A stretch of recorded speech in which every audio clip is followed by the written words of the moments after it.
點啊？我哋同學再見。陳老師再見。唉，咁快又落堂啦，時間過得好快啊！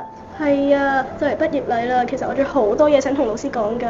咁不如我哋搞一個屬於六愛班嘅特別節目啦，就叫做人生有幾多個六愛啦！好啊！哎喲，歡迎嚟到六愛班嘅特別節目，人生有幾多個六愛？你哋估下，同我仔講緊邊個老師？第一題，你哋估下邊個老師最中意講 A，而且佢唱歌仲好好聽添，天命最高。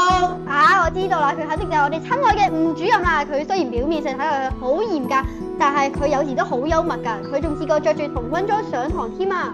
係啊，而且佢仲好有耐心咁教我哋，仲幫我哋組織學習小組，令到我嘅成績提升咗唔少，真係好多謝佢啊！而家到第二題。到我啦，你知唔知邊個老師成日講唔好輕敵啊嚟勉勵我哋㗎？仲有佢成日請我哋食零食添，佢亦係我哋倫中科嘅老師。我知道啦，梗係英文科嘅 Miss Sai 啦。佢平時上堂真係好開心㗎。當佢入到課室嘅時候，都會同你講 Hello， 而且當我哋唔明白嘅時候咧，佢都會用休息時間去教翻我哋。總之我哋願意去學習嘅話，佢一定都會教到我哋識為止。Thank you Miss Sai for your loving care. We cherish every moment with you。而家到第三關。我會點笑得最中意有黃老級嘅常識科老師，黃老師咧？黃老師成日插得叫紅香香對味，又成日教識專門以外嘅嘢，而且佢整勞作都好勁㗎，同時都係我哋嘅視藝老師，真係一個多才多藝老師啊！各位觀眾，而家就嚟到最後一關啦！仲有一位好似偵探咁樣，每一位同學心入邊諗緊啲乜嘢，做過啲乜嘢，佢都一清二楚㗎。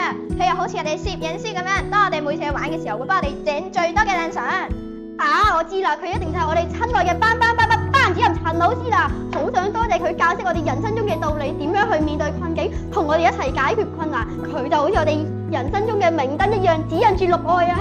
哇，我哋梗係要多謝晒教六愛嘅所有科任老師啦！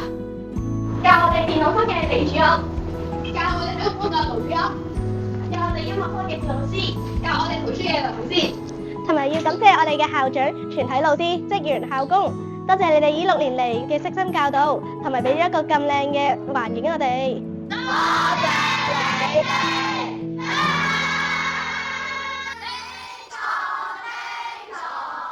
打咗啦，陳老師嚟講啦！各位六愛班嘅同學，今日你哋終於都小學畢業啦。仲記得你哋5年級嗰份純真，到而家個個變得成熟自信。作為你哋嘅班主任，我真心覺得驕傲。呢幾年，你哋唔單止學會知識，更加學識咗點樣面對困難，互相扶持。未來嘅路有風雨，亦有陽光。當你覺得辛苦嘅時候，請記住，夢想唔係遙遠嘅星光，而係你每一步腳印嘅方向。只要唔放棄，向前行，每一步都係成功嘅開始。祝願你哋勇敢追夢，展翅高飛。我會永遠為你哋打氣，記得返嚟探我啊！畢業快樂！